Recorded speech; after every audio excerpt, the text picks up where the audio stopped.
ವರಮಹಾಲಕ್ಷ್ಮಿ ಹಬ್ಬ ಹತ್ರ ಬರ್ತಾ ಇದೆ. ನೀವೇನಾದ್ರು ದೇವ್ರನ್ನ ಕೂರ್ಸೋದಕ್ಕೆ ಒಂದು ಬೆಳ್ಳಿ ಚೆಂಬನ್ನ ನೋಡ್ತಾ ಇದ್ರೆ ಇದರಲ್ಲಿ ಯಾವ ತರ ವೆರೈಟೀಸ್ ಬರುತ್ತೆ ನೋಡೋಣ ಬನ್ನಿ. ಮೊದಲನೇದಾಗಿ ಇದು ಪ್ಲೈನ್, ಇದ್ರನ್ನ ನಿಮ್ಗೆ ಒಂದು 25 ಗ್ರಾಮ್ ಇಂದನೂ ಈ ತರ ಪ್ಲೈನ್ ಚೆಂಬು ಸ್ಟಾರ್ಟ್ ಆಗುತ್ತೆ. ಎರಡನೇದು ಬಂದು ಈ ತರ ಸೆಮಿ ಪ್ಲೈನ್ ಅಂತ ಹೇಳ್ಬೋದು. ಈ ತರ ಒಂದು ಡಿಸೈನ್ಸ್ ಎಲ್ಲ ನಿಮ್ಗೆ 100 ಗ್ರಾಮ್ ಇಂದ ಸ್ಟಾರ್ಟ್ ಆಗುತ್ತೆ. ಮೇಲ್ಗಡೆ ಒಂದು ನಕಾಸ್ ಡಿಸೈನ್ ಬರುತ್ತೆ, ಕೆಳಗಡೆ ಲೋಟಸ್ ಡಿಸೈನ್ ಬರುತ್ತೆ. ಒಂದು ಸೆಮಿ ಪ್ಲೈನ್ ಅಂತಾನೆ ಹೇಳ್ಬೋದು. ಮೂರನೇದು ನಿಮ್ಗೆ ಈ ತರ ಒಂದು ಗಜಲಕ್ಷ್ಮಿ ಇಂಪ್ರಿಂಟ್ ಇರೋಂತ ಒಂದು ಚೆಂಬು ಸಿಗುತ್ತೆ. ಇದು ಅಷ್ಟೇ ನಿಮ್ಗೆ 100 ಗ್ರಾಮ್ ಇಂದ ಸ್ಟಾರ್ಟ್ ಆಗುತ್ತೆ. ನೆಕ್ಸ್ಟ್ ಒಂದು ಬಂದು ಇದು ಅಷ್ಟಲಕ್ಷ್ಮಿಯರು ಇರುವಂತ ಒಂದು ಚೆಂಬು. ಯೂಶಲಿ ಜನ ಏನ್ ಕೇಳ್ತಾರೆ, ಸಿಲ್ವರ್ ಚೆಂಬಲ್ಲಿ ದೇವ್ರು ಕೂರಿಸ್ಬೇಕಾದ್ರೆ ಮೇಲ್ಗಡೆ ಒಂದು ಅಷ್ಟಲಕ್ಷ್ಮಿಯರ ಒಂದು ಇದಿದ್ರೆ ಚೆನ್ನಾಗಿರುತ್ತೆ ಅಂತ ಕೇಳ್ತಾರೆ. ನೀವು ನೋಡ್ಬೋದು, ಒಳ್ಳೆ ಫಿನಿಶಿಂಗ್ ಇದೆ ಇದು ಕೂಡ.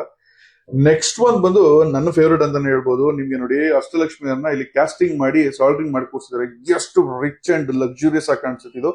ಇದು ಬಂದು ನಿಮ್ಗೆ 250 ಗ್ರಾಮ್ ಇಂದ ಸ್ಟಾರ್ಟ್ ಆಗುತ್ತೆ. ತುಂಬಾನೇ ಡೀಟೈಲ್ಡ್ ಆಗಿದೆ. ನಿಮ್ಗೆ ಎಷ್ಟು ಚೆನ್ನಾಗಿದೆ ಅಂದ್ರೆ ಈ ಚೆಂಬು ತುಂಬಾನೇ ಒಂದು ಲುಕ್ ಕೊಡುತ್ತೆ ನಿಮ್ಗೆ ಇದರಲ್ಲಿ ಕೂರಿಸಿದ್ರೆ. ನೆಕ್ಸ್ಟ್ ಒಂದು ಬಂದು ಈ ತರ ವಿಂಟೇಜ್ ಲುಕ್ ಇರುವಂತ ಒಂದು ಆಂಟಿಕ್ ಚೆಂಬಿದು. ಇದು ನಿಮ್ಗೆ 200 ಗ್ರಾಮ್ ಇಂದ ಸ್ಟಾರ್ಟ್ ಆಗುತ್ತೆ. ನೋಡ್ಬೋದು ಇದ್ರ ಮೇಲೆ ಡೀಟೈಲಿಂಗ್ಸ್ ಎಷ್ಟು ಚೆನ್ನಾಗಿದೆ ಅಂತ.